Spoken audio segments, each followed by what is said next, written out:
Welcome back to the channel. All right, the Glorious game Saga is upon us. We had the opening day sale, but it's going to last for 4 months. We all know that there's going to be earnable resources. There's going to be unit store deals, those sorts of things where we're often getting rank up resources that are specifically for our Glorious game Saga champions. And in this case, to 7-star. I covered the 6 stars in a separate video. In my opinion, is a totally different way of formatting the whole question, right? You want to be as efficient as possible always, but also you're using those 6 stars, you want to get to the 7. So that is linked in the description if you really want some nuanced discussion on your 6 stars and who's best going to see you the farthest, that sort of thing. Today's video, we're doing the 7 stars. I'm going to now remove not that. I want to remove the face cam, not the image behind. All right. Now, I want to make this very, very clear. I've given grades, right? And I have checked this with the Illuminati and all this stuff for like how good, how strong, how much are we like advocating for these champions, right? A being the highest, D being the lowest. And then I'm going to talk about the ones with the circle. Later in the video, we will go over basically essentially my picks for your Awakening Gem and your 6 stones. And then remember, this is a different formatting than the tier list that we do every single month. We've been doing this for over 4 years.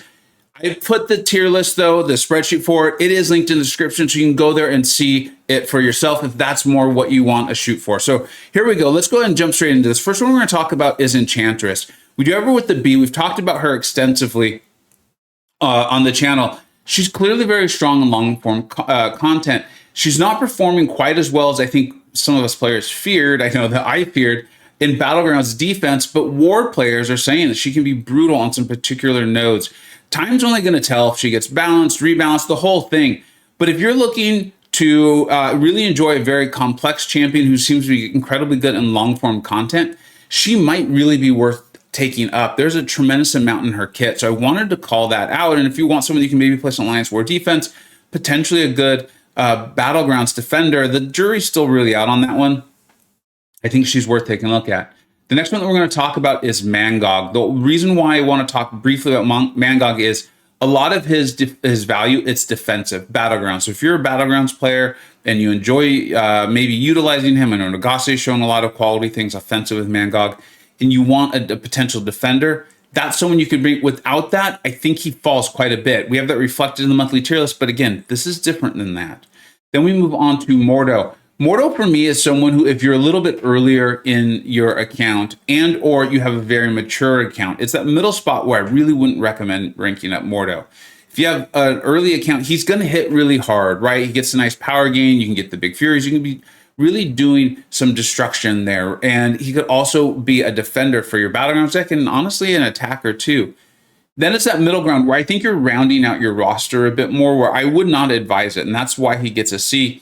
Then your later ground players, if you're looking for someone like with the way that he works with ability accuracy, the Soul Barb is obviously very, very powerful. And you're looking for a defender or a two-way in Battlegrounds, I think he then makes a ton of sense again. So I wanted to call that out. Sasquatch, if you enjoy Battlegrounds, I think he's probably an A. That's why we have him there, though, with a B. I want to at least visually call out that, just your default rankings, he's more of a B. In our Battlegrounds tier list, which again, we've been doing since before Battlegrounds even officially came into the game, he's one of the best dual threats in the whole game. Shathra, this is a prediction. I think she's going to be very, very good. She does have power steal, which is something that Serpent is not immune to. Of course, we're going to have to wait till she gets in the game. We can actually do Battlegrounds against Serpent to know how good she's going to be in Battlegrounds against him. But I feel relatively comfortable that even outside of Battlegrounds, she's going to be a usable counter, much like I've been calling him Captain Nefaria, but Count Nefaria, and we'll get to later. White Tiger, excellent champion. And we have her in the second column in the general tier list. If you are looking for a Serpent counter, I think she's about as good as it gets. America Chavez is a little easier to use, and I think a hard counter, but like the power steal that I just called out with Shathra, White Tiger has that too, and is a fantastic, fantastic champion. So she's someone, if you're looking for Battlegrounds and you're looking for Serpent counters, I think, again, could go up even higher. We have the, I want to call it Clairvoyant. We talked about them extensively in the 6-star tier list. They're just not available as 7-star. So that's why we have the red X up on those champions in this list. Wong is actually higher here than he will be on my general tier list. And the reason is, again, I talked to you. I said this is a different formatting, right? There's only so many Saga resources and there's only so many Saga champions. Not every champion in the game can be used, right? Well, if you have Necropolis still to do, Wong is a fantastic path clear. And I had an absolute blast. Go check out Normax's video on Wong, how to use Wong. You do not need, I did not take my Wong to rank 3. I had a blast, was extremely powerful with a rank 2. You could take your Wong to rank 2 and then reap the rewards of doing Necropolis. So for me, in a Saga resource like this, if you're looking at your Necropolis, Wong is actually higher up on the priorities and what I would and Illuminati would recommend than he is on our general monthly tier list. Again, we're not going to regurgitate the tier list for you here. We're making a separate video. I'm not interested in wasting your time. Now, going on to Bishop, I've been talking more and more about Bishop, and I'm going to continue doing it because I think due to new champions coming out and the mutant class getting a little bit stronger again, which is great, I think Bishop has become, pardon the term, but a bit of an unexciting, unsexy rank up. He's still great. He still very much fits in the meta. There's still all these skilled champions that are shrugging debuffed. He's still fantastic for them. He might not be as prevalent in high tier battlegrounds as maybe he once was, but so much of that is going to shift with the meta and the defenders and things like that. Still an excellent question champion, still a very good war champion. He is still fine. I do not feel at all that he is moving down in the meta as far as relevance is concerned. And I think that's important that we keep talking about that because I know and I can see, and people are like, oh, I pulled Bishop. It's like, I get it. You wanted something new and shiny. I'm a player too. I like that as well. Bishop is still excellent though, once you're ready for that sort of thing. We're going to call out Domino. And one of the reasons we're calling out Domino is because if Battlegrounds is your thing, she actually moves to an A. Again, this is not a Battlegrounds tier list though. So keep that in mind. We do have the Battlegrounds tier list. That's not what this is. That's why she's represented with a B here. Good champion. You can still run her with the Flaming Trinity, have a good time and all that stuff. Emma Frost. This is another champion where it's going to depend on where you are in your progression and all these things. If you're, I think, again, relatively new into the 7-star cycle, into the 7-star champions and ranking them up on your roster, I would move her to a B. She has all that utility as far as her immunity is concerned. She can control, evade. With the 7-star stat focus, you can get her to crit more. Grass and Adamantium have shown her being very usable against bullseyes and battlegrounds. I think her value goes up the earlier you are in the 7-star cycle. As your account matures, I think you're going to find that you're often using champions that are a little more finely tuned for the fight that you're looking at. And so I would not recommend her up in those scenarios. Like, I am not looking to rank mine any higher than I already have her. Northstar, the reason I have the circle there is he's just so new. He's very much tailored for long form. I've never tested him in Necropolis. I believe BMG has shown plenty of Necropolis fights. But even then, I don't know if he's like Wong, where Wong could clear paths. He could be your main workhorse on a path. If Northstar is only doing like 2 to 3 fights on the path, I don't think he's worth ranking up just for that. I think he's one who we're just gonna have to see what the rebalance team does, and maybe there's future content or something like that. Obviously, he's a champion I'm very excited about because I've pulled him like 4 times now. Moving on, the next champion we'll talk about is Namor. Namor is the opposite of Bishop for me. I think the meta has grown, the game has grown, but what Bishop does is still being asked for. Namor, there's just other champions that are kind of like, they're not doing exactly what he does, but the fights that used to bring him in for these damage back mechanics and things like that, there's other champions that can kind of do that for you, and then they do a bunch of other things. We'll talk about him on the next one, where if you were going to awaken him, take him to SIG 200. There's no reason to awaken him unless you're going to invest your SIGs. But I want to say this now, I wouldn't do that unless you just absolutely love Namor. He is good enough to rank. He has got a C. He's not a D. He's not a bad champion. None of these are actually bad. Well, there's one that's bad. As we look at this tech champions there on the right-hand side. But Namor is not a bad champion. I just can't recommend that you put your rank up resources into him. The next one we're going to talk about is Mr. Sinister. Yeah, I kind of wanted to put an A. In fact, just again, this is very personal. I want to give my advice. I believe, as of right now, I'm still choosing between a couple other champions, that I will be saving my Saga Awakening and my Saga 2-3 for when I get Mr. Sinister, and I'm going to put all the 6 stones into him. I recognize how powerful he is on the general tier list. We have him in the second column, which is fantastic champions. I think I think it's 50-50 that when he's a 7-star rank 3, we actually may move him up to the highest tier of all. And that if I could go back and do this video, he'd be sitting there with an A. As of right now, I feel very comfortable with the B. As you can see, we were really, really conservative with giving out the A scores. A B score shows you how excellent the champion is. Moving on to the right side of the screen, we'll talk quickly about Captain America Infinity War.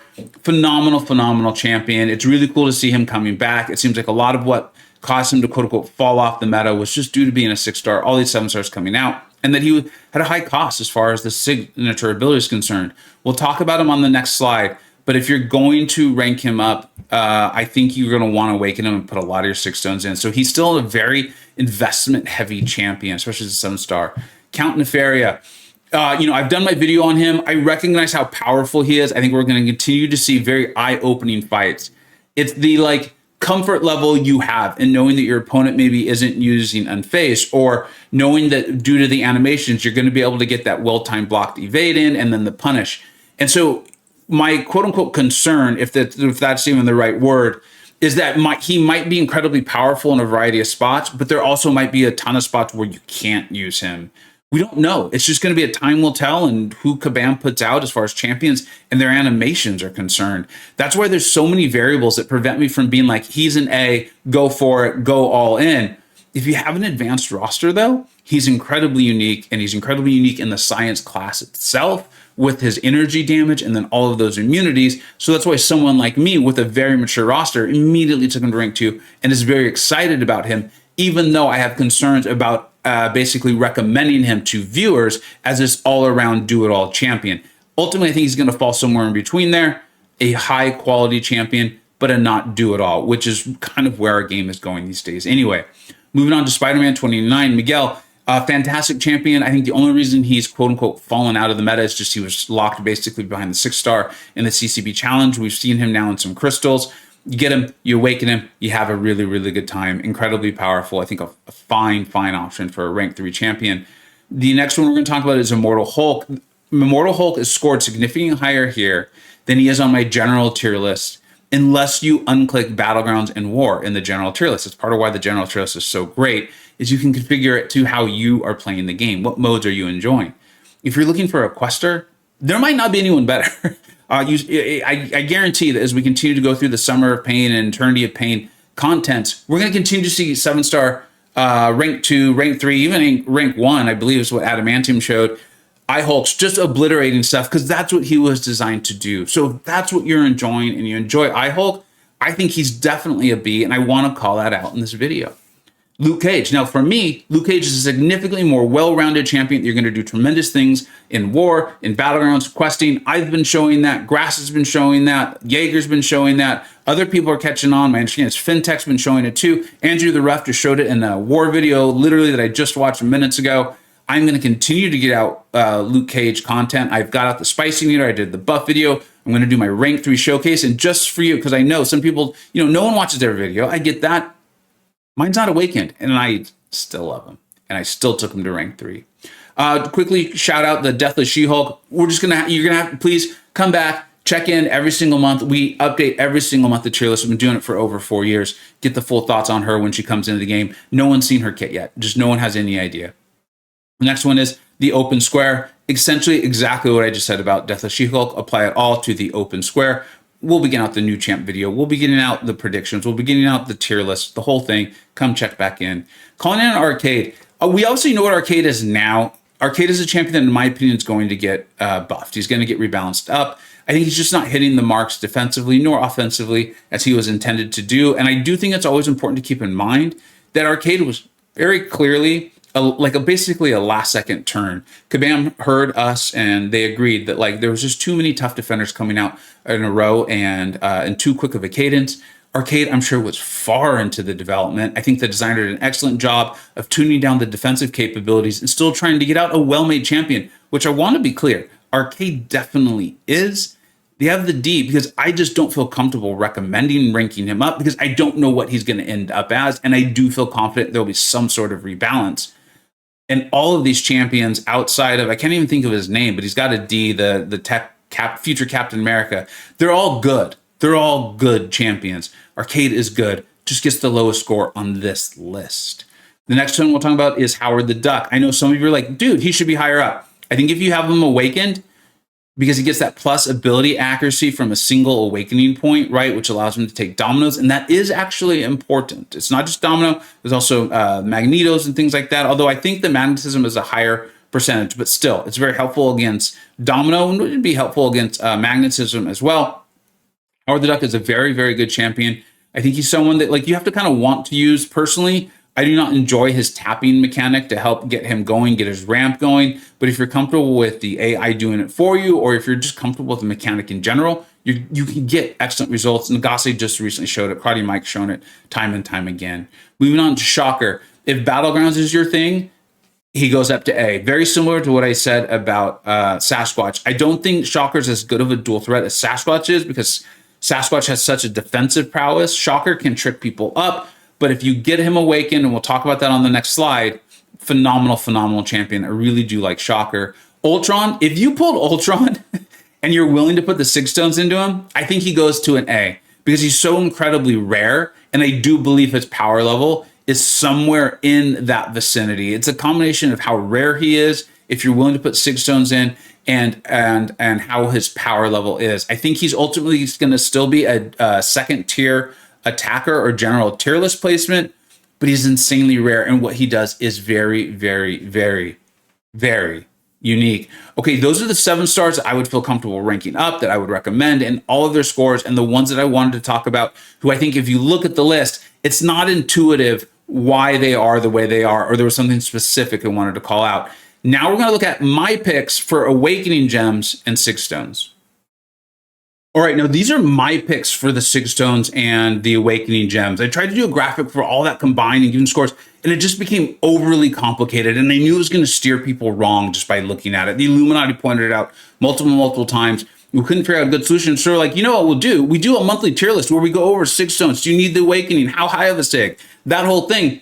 We've just linked the tier list in the description. You can just go. You don't need to watch the video if you don't want to. I'd love it if you did. But you can just go and hit the tier list. You can pull up your own spreadsheet, or conversely, you can go follow me on Twitter, where Misty K puts together this beautiful screenshot sites every single month. I put it every single month on Twitter, and right there we've got the logos. Like, this ranking is dependent on them being awakened, and this champion benefits highly from a high sig.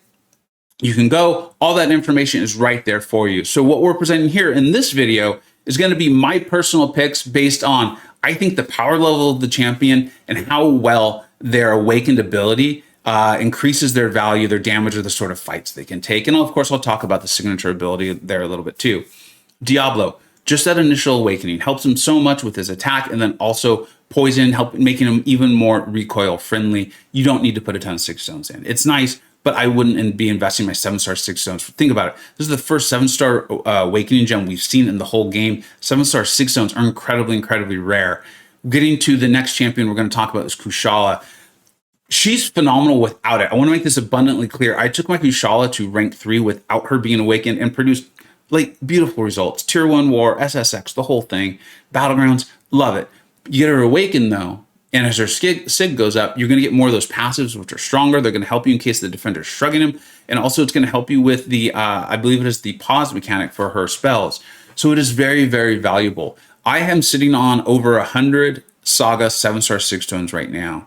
And she is one of the champions I'm considering putting them into. One, because of how good she is in the game, but also I literally got to be part of her design process. That's an incredibly unique and rare experience, and she's a comic book favorite of mine, so I have a personal reason for that as well. Moving on to Wiccan. For me, just Sig 1. His Sig is nice, don't get me wrong, as it escalates, but it's just a Sig 1, which makes it so that if the defender's immune to one of his damaging sources, it turns into another one, opening up the fights he can take significantly. I would not put 6 stones into Wiccan, though. The next one is Danny Moonstar. Her awakened ability is going to be the reason why she can cancel out Nick's second life, Nick Fury. She is a great Nick Fury fanner. If you're still of the opinion that she's not, go look on my channel. I've shown tons of fights showing how you can do this yourself. I'm not saying it's easy, but I'm saying it is a skill that's learnable and you can get that down. I would put some 6 stones into her. If I was awakening her and taking her to rank 3, I would put some 6 stones into her. I think it's around like 40, where she becomes mathematically, it is highly probable that you will cancel Nick's life. It doesn't get like fully 100% until a relatively high sig.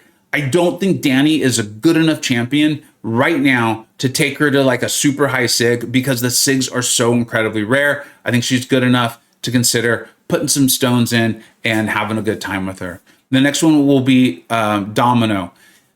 I think you've really got to like Battlegrounds. If you really love Battlegrounds and you really want to give your opponent enough time, I think she's worthy of the Awakening, but I gotta caution you, she's in the basic crystal, meaning you could pull her at any time you're opening up a basic crystal. I don't think I would use my Awakening in there, but if you love Battlegrounds and you're willing to put those 6 stones into her and you're willing to get that really nice big crit fail damage, I mean, it's worth it. I think it's not crazy, okay? That's why I've got the circle by. The next one's Negasonic Teenage Warhead, whatever. Who cares? All right. She's a good champion. She's a very, very good champion. My prediction, and this has been the way I felt about her almost the whole time, was that I know she feels a little bit slow as the 6-star, and I think that's because we're fighting some 7-star rank 3s with her. I don't think she's going to be an ultra nuke. Like, I'm not expecting scores like Silk from her as far as time is concerned, but she does turn off almost honestly at this moment in the game the vast majority of the threats that skilled champions traditionally present. Her Awakened ability helps her out tremendously with this. I don't think you need to put a bunch of stones in her. She is in the Titan Crystal right now and will be moving to the basics, so you could be pulling her a little bit more. So I can't feel like, I wouldn't full go all in on her, but if you play her, you really like her, and then you'll see how that helps her tremendously. I think it's with her pause, if I recall correctly. That is, it is a powerful, powerful ability in her. I remember when we covered that on her new champion. I really did like it. I don't think I'd be putting a ton of 6 stones into her. Omega Red, please make sure you enjoy playing him first. He has a very unique play style that's, in my opinion, relatively difficult to pull off. If you like that, put the 6, Awaken him. Put all the SIGs you can. You want him at SIG 200. That's where he becomes his most powerful. That's where he can become that nuke, is at SIG 200. So if you're ranking him up, he's like an A+ for the Awakening Gem and the SIGs. Professor X. I like Professor X. As the games continue to evolve, he's not used as much, particularly in Battlegrounds, okay? He's a phenomenal quester. He can be great in war, especially if you're willing to use power backs. He can be great in long-form content. I would not put 6 stones into him, but if you love him and you're taking him highly up, I would consider putting him into the category where you would use your Awakening Gem. The reason being is it helps you with his ramp significantly. It makes it much more easy to pull off. I'm seeing that there are some letters up there. I apologize. That's a holdover from a previous iteration. I'm just now seeing it, so I'm going to ask you to just ignore it and go with me on this. The next one is Mr. Sinister. As you heard, hopefully on the last frame, I'm genuinely considering using my Awakening Gem and all of my Saga Stones on Mr. Sinister, taking him immediately to rank 3, using the Awakening Gem, all of my stones, and getting him to as high a SIG as I possibly can. As of right now, that's actually the leader in my thought process on that. That's how good I think he is, and how good, well, I think that signature ability will help him in questing, potentially in war, and on Battlegrounds defense. I think on offense, he'll probably be fine without it. A lot of that's at the advice of Aiden, the Illuminati. So that's where I'm thinking there. Now moving on to Captain America Infinity War. If you're going to take him to rank 3, I think you're putting the stones and things into him. It's a signature ability. You'll see how good it is. You get it to the highest SIG possible, and he's helping you get rid of those debuffs with the signature ability portion from the skill champion, right? Spider-Man 2099, Miguel.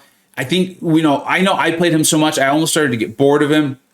If you're taking him highly up, I would get the SIG as high as I possibly can. It's what allows him to keep, I think it's his ruptures going, even when they burst, is a big part of his damage and the way you play him in the hardest, most difficult fights. I showed that time and time again in really difficult war fights. He's great at it. There's really no one better. Luke Cage, I would Awaken, but I would not SIG. I would Awaken to get the Indestructible, but I would not use my 6 stones to make it longer and things like that. I just wouldn't. Morbius, similar thing. I would Awaken, but I would not SIG. He has that, I believe it's the Vicious passive. I'm sorry, I can't recall the exact name, but essentially he gets a replacement for his bleed damaging source. And if you play him properly, what you're doing is you're already getting a much higher chance to get that extra damaging source. I think they become ruptures. And so the escalating SIG, it is nice, but it is not worthy of currently putting your 6 stones into. The next one's Spider Punk. If you are taking him to rank 3 and you want to use him in tough content, you want him Awaken, you want him as high a SIG as possible. It's very, very important to his play style and the things you've seen like Eris pull off and those sorts of things. Moving on to Silk, I would Awaken her. I would not put 6 stones into her. I think just getting the slow is going to be enough. Using the 6 stones to increase, I think it's to handle the healing and all that stuff. Her damage is so good. She's a nuke. She's getting fights over so fast that if you're taking a fight that's involving healing and there's so much healing that she can't take it out, you probably should have brought a different champion. Her SIG is good. Don't get me wrong. I think you're happy when you pull her a second and third and fourth and fifth time, but I would not put stones into her. Void, Awaken, stones, whole thing, SIG 200 if you can. It's not necessary, but it is extremely helpful to his damage. The unknown champion, we just don't know. Similar to Deathless She-Hulk, tune in. We'll be updating the general tier list every single month. Shocker, I would definitely Awaken and I would definitely put stones in. I took mine personally to SIG level 88. You can see that on my channel. I do not plan to put in any more stones though. It's good enough. Yes, he's a champion, or if you got in SIG 200, it's even better. But I think there's kind of a break-even point or like a bang for your buck for me that landed at 88. I felt great for it. You can literally go and see the video and see how much power I saved from just having it SIG 88. I will not be putting in any more of my 6 stones. At least I have no plans to now. Maybe in a year or two, we'll see. Shuri, just get her Awakened. You're going to want her. She's going to be blocking the unblockable special attacks for you. That's a big deal. It was really, really helpful, or could have been really, really helpful in Necropolis. If I recall correctly, I did not have my Shuri Awakened until after Necropolis. She was still great for me, but it is a wonderful, wonderful ability. Opens up a lot of play and some difficult fights for you, right? And then last but not least is Ultron. We talked about him on the other sheet. If you have an Ultron and you're willing to rank him up to rank 3 or something like that, I think he's very worthy of the Awakening. And then a high SIG though. I would not Awaken Ultron and leave him at a low SIG. He's one for me. It's like only if you're going to take him to the high SIG. This is kind of like Omega Red. And the reason being is it's going to allow you to take some hazard shift fights or damaging debuff fights that you otherwise just literally could not take with him. His SIG, once it gets high enough, allows it to happen with, I believe it's Incinerate and Shock. I hope this was very helpful to you. I hope you enjoyed hearing like kind of thoughts and the personal, my personal feelings on these things and my analysis of it. 7 stars, it's not like 6. 6 stars, I think you wanted to be incredibly, incredibly efficient. You definitely still do with the 7 stars, but the 7 stars are the king. And we don't see 8 stars coming for a very, very long time. We're only at rank 3. And remember, 7 stars are going to go all the way to rank 6. There's still clearly a ton of time with them. But also, Awakening Gems, we literally just saw our first one in the whole game. You want to make sure it means something to you. You want to make sure you enjoy that champion. You want to make sure it's going to help make them significantly more powerful. And even though we are seeing more 6 stones in the game coming, they're still insanely rare. So make sure you really enjoy the champion, you know how they work, and that you're getting some great bang for your buck. Thank you so much for watching. Take care.